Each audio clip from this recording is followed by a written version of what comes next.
मनाचे श्लोक हे समर्थ रामदास स्वामींनी रचलेले मानवी मनाला मार्गदर्शन देणारे पद्य आहेत। मनाचे श्लोक हे संस्कार व सुविचार म्हणून म्हटले जातात। तर मनाचे श्लोक या सेगमेंटद्वारे आपण एक एक करून हे सर्व श्लोक व त्यामागील अर्थ मराठी, हिंदी आणि इंग्रजी मध्ये जाणून घेणार आहोत। तर आज आपण मनाचे श्लोक क्रमांक 10 मधील त्यांचा सुविचार व त्यामागील अर्थ आणि बोध मराठी, हिंदी आणि इंग्रजी मध्ये जाणून घेणार आहोत। सदा सर्वदा प्रीती रामी धरावी, सुखाची स्वये सांडी जीवी करावी, देहे दुःख ते सुख मानीत जावे, विवेके सदा स्वस्वरूपी भरावे। या श्लोकात रामदास स्वामींनी मनाने कसं आचरण करावं याविषयी सांगितलं आहे की हे मना तू सदैव राम अर्थात ईश्वराप्रती प्रेम बाळग आणि सतत भगवंताचे नामस्मरण कर। या दरम्यान काही भौतिक सुखांचा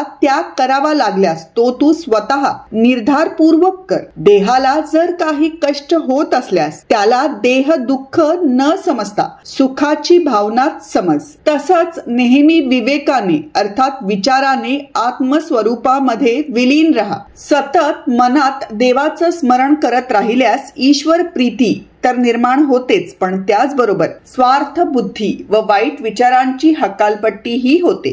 या स्थितीत पोहोचण्याच्या मार्गात भौतिक सुख अथवा देह दुःख जर आड येत असतील तर स्वतःहून त्यांचा त्याग करायला शिका। अशा तऱ्हेने देहाला होणाऱ्या सुखांचा व दुःखांचा त्याग करून व अंतर्मुख होऊन आपण खऱ्या अर्थाने अंतरातील रामाला प्राप्त करू शकू।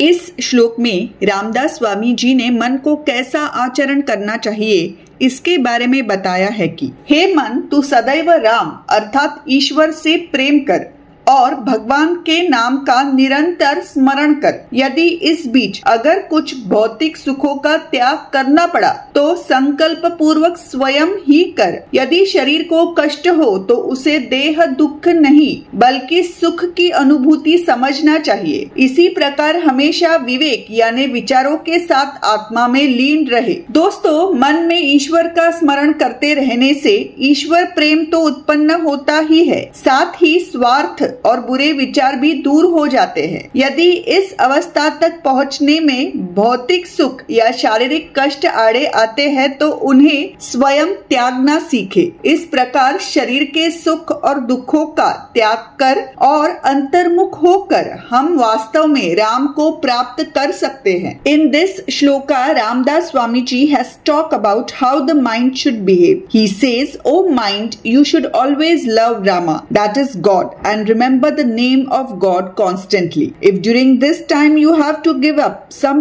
material pleasures, then do it with determination. If the body is in pain, it should not be considered as physical pain but as a feeling of happiness. Similarly, always remain absorbed in the soul with discretion, that is thoughts.